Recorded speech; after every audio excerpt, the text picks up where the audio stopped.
नमस्कार, मैं अंजू शर्मा आपके सामने उपस्थित हूँ यमराज की दिशा कविता के प्रश्न उत्तर लेकर। तो आइए देखते हैं।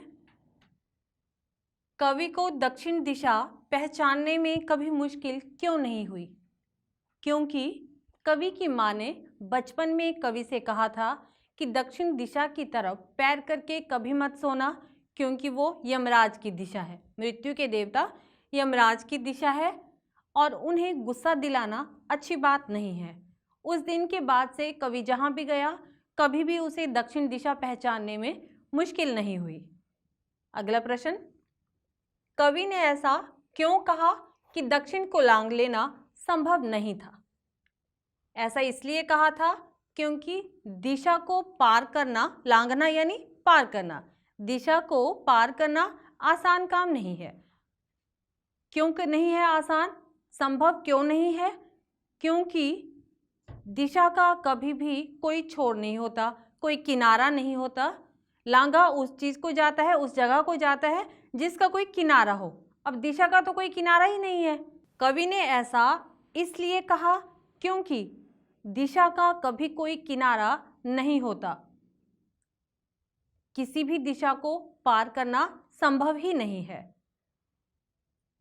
अगला प्रश्न, कवि के अनुसार आज हर दिशा दक्षिण दिशा क्यों हो गई है? क्योंकि इस कविता में दक्षिण दिशा जो है वो प्रतीक है भय, भ्रष्टाचार, अनीति, दुख, असंतोष और विध्वंसकारी नीतियों का। इस कारण से ये सब तो हर तरफ व्याप्त हैं, केवल दक्षिण दिशा ही नहीं, चारों दिशाओं में ये चीजें सर्वव्यापक हैं, सब तरफ ये चीजें हैं।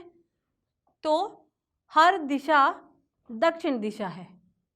अगला है हमारा प्रश्न, भाव स्पष्ट कीजिए। इन पंक्तियों में कवि क्या कहना चाहता है? सभी दिशाओं में यमराज के आलीशान महल हैं और वे सभी में एक साथ अपनी दहकती आंखों सहित विराजते हैं।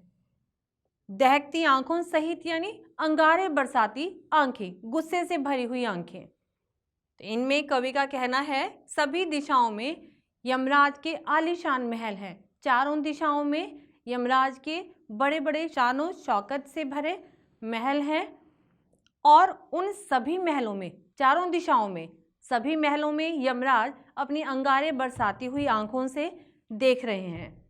उन आंखों से वो देख रहे हैं क्योंकि चारों तरफ अनीति, भ्रष्टाचार, भय और आतंक का बोलबाला है।